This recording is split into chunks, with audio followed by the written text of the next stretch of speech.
Terima kasih Anda masih di Selamat Pagi Cirebon edisi akhir pekan. Dan Bang Arfan, tadi terputus jeda iklan berkaitan dengan Smart Masjid. Apa maksud Anda? Ini Anda bekerja sama dengan PC ISNU Kabupaten Cirebon, maksudnya begitu? Betul. Nah, ini apa gitu Smart Masjid itu?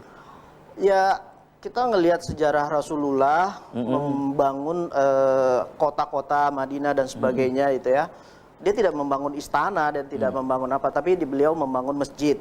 Nah, masjid itu sebagai pusat peradaban, pusat bisnis, sebagai pusat pendidikan dan sebagainya macam. Nah, kami melihat di ISNU itu banyak fungsi-fungsi masjid itu yang masih belum optimal terkait dengan apa yang dicontohkan Rasulullah. Nah, dengan digitalisasi ini kami mencoba merevitalisasi masjid menjadi satu solusi dengan digital itu. Nah, smart masjid itu nanti di masjid ya kita pasang wifi infrastrukturnya. Nanti dari situ pertama dari wifi bisa beli pelatihan online. Mungkin anak-anak yang nggak bisa punya kuota bisa datang ke masjid, bisa mengaji atau misalnya bisa belajar. Meramaikan masjid ya, menghidupkan memakmurkan masjid. Memakmurkan masjid. Jadi kita kembali bergerak ke masjid sekarang. Baik. Oke, tahan dulu Bang Arfan. Saya ke Kang Muiz nih. Kamu ini menyambung dari Bang Arfan tadi, Smart Masjid ya. Kemudian Anda melihat apa yang dilakukan oleh pemerintah Kabupaten Cirebon dalam hal Smart City hingga saat ini tadi disebutkan, saya bisa mengambil kesimpulan bahwa ini kurang maksimal gitu ya, peran dari pemerintah ada tapi kurang maksimal. Kamu silakan.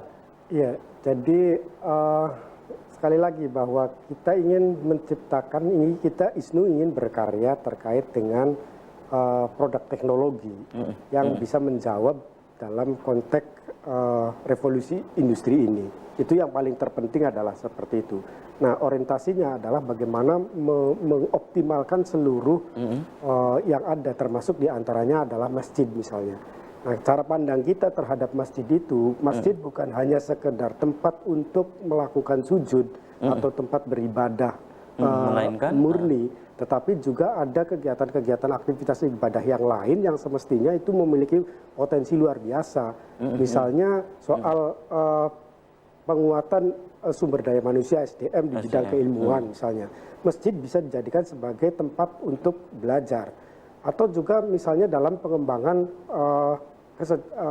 peningkatan ekonomi masyarakat. Masjid juga bisa sebagai pusat kegiatan aktivitas ekonomi. Dan itu karena eranya sekarang adalah era teknologi canggih, maka kita mencoba untuk bagaimana mencari sebuah namanya langkah solusi yang paling tepat ketika terkait dengan sesuai dengan perkembangan teknologi ini. Jadi kita revitalisasi dengan bagaimana diberikan Kamu dan ini sudah dilakukan oleh PC ISNU Kabupaten Cirebon. Apa tadi disampaikan oleh Bang Arfan? Kita sedang mensosialisasikan itu untuk ke masjid ya, ke masjid-masjid.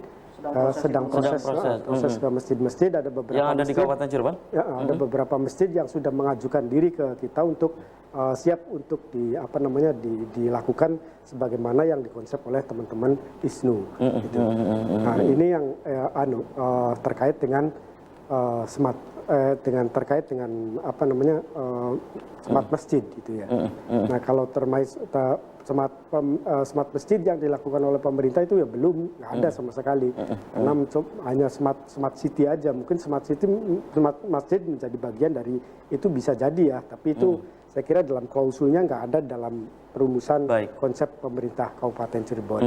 Dan ini yang sedang didorong oleh PC ISNU Kabupaten Cirebon. PC ISNU Kabupaten Cirebon. Tapi saya membayangkan begini, bahwa meningkatkan pelayanan publik yang dilakukan oleh Pemda misalnya dengan membuat aplikasi yang begitu banyak sehingga numpuk dan lain sebagainya, tidak terintegrasi, hanya membuang-buang duit lah menurut saya, hanya membuang-buang duit saja. Anggaran. Sementara PAD-nya kecil tapi harus dikeluarkan begitu tanpa ada manfaat apapun. Dan ini sebenarnya misalnya saya butuh membuat KTP dari dinas tertentu, membuat aplikasi yang untuk membuat KTP, ya saya sebagai masyarakat untuk mendownload aplikasi itu cuma sekali kan nggak ada manfaatnya apa-apa, nggak ada kepentingan buat saya gitu. Jadi apa bedanya ketika saya harus datang ke situ langsung, kemudian saya harus mendownload ini, saya kira itu nggak memiliki dampak apapun terhadap masyarakat. Jadi dalam konteks ini menurut saya pemerintah masih sangat egois, tidak pernah memikirkan terhadap nasib masyarakat itu sendiri. Baik. Kembali saya ke Bang Arfan. Bang Arfan, ini Anda sebagai Dewan Pakar IT ISNU Kabupaten Cirebon berkaitan dengan digitalisasi misalnya masjid tadi dan yang lain. Ini menurut Anda sambutan dari mereka selama ini seperti apa sih gitu berkaitan dengan pelayanan publik berbasis digital ini, terutama di masjid-masjid. Mereka ini maksudnya siapa? Masyarakatnya masjid, ya, masyarakat, ya, smart masjid ini. Oh, baik. Jadi proses implementasi ini yang selama ini kita lakukan disambut baik karena kita tidak berbicara mengenai satu paham-paham tertentu atau mungkin mengenai ritual dan segala macam. Tujuan kita bagaimana pertama smart masjid itu mengintegrasikan terkait masjid besar dengan masjid kecil. Salah satu contoh aja, kira-kira mengenai pendistribusian zakat atau kurban gitu kan. Kalau masjid yang mungkin di tengah kota itu kan sudah banyak ya, dia punya yang membayar zakat gitu lah. Tapi penyalurannya pasti kan ke masjid-masjid kecil. Waktu menyalurkan ke masjid kecil itu kalau selama ini dilakukan tuh door to door ke masjid-masjid, terus didata, memverifikasi gitu kan. Dengan online system ini kita terintegrasi, jadi antara masjid besar, masjid kecil itu bisa berkomunikasi Kang, gitu satu sama lain. Nah nanti masjid besar ini bisa mensupport masjid-masjid kecil gitu kan, dengan banyak kegiatannya gitu. Kalau di pemerintah mengenai digitalisasi, Anda melihat apakah tadi yang disebutkan Kang Muiz ini kurang maksimal atau gimana? Betul, jadi proses sesuai dengan tadi Perpres 95 2018, sistemnya itu harusnya terintegrasi. Jadi orang tuh nggak bisa misalnya ada 34 OPD, organisasi perangkat daerah, masing-masing bikin aplikasi, terus masyarakat suruh download satu-satu, suruh ngapalin passwordnya satu-satu, itu kan susah. Yang dimaukan masyarakat itu adalah bagaimana semudah mungkin. Artinya dalam satu genggaman itu ada ratusan aplikasi berjuta manfaat gitu loh. Itu yang kami lakukan. Jadi sistemnya tuh harusnya terintegrasi, Kang, gitu. Jadi nggak perlu satu-satu bikin aplikasi, cukup bikin satu aplikasi, tapi fungsinya yang diperbanyak sehingga dari pemerintah daerah juga cuma ngumpulin satu password. Yang paling kasihan tuh Kang yang pelayanan publik tuh yang adalah di desa. Di desa ya. Nah, di desa itu dia sudah dibebani dengan kabupaten maupun dari kementerian. Masing-masing kementerian juga bikin aplikasi yang sama sehingga kasih username sama password segala macam gitu kan. Baik.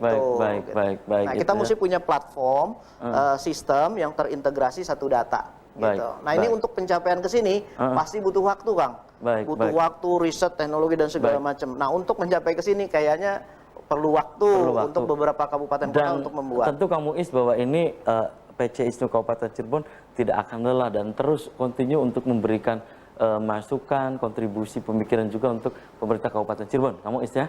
Oke. Karena ini menjadi bagian dari ibadah kita juga.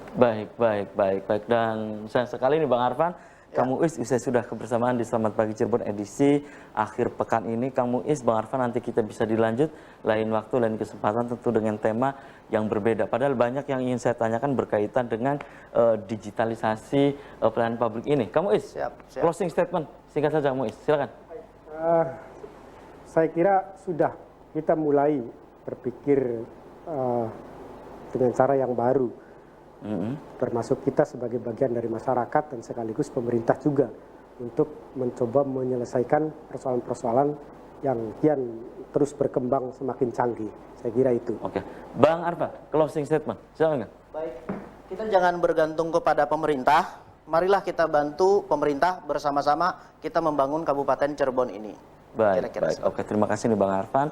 Kang Muiz sudah menyempatkan hadir di Selamat Pagi Cirebon edisi akhir pekan. Dan pemirsa, demikian Selamat Pagi Cirebon edisi hari ini. Semoga bermanfaat.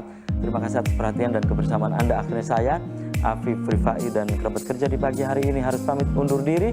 Sampai jumpa lagi. Selamat berakhir pekan dan wassalamualaikum warahmatullahi wabarakatuh.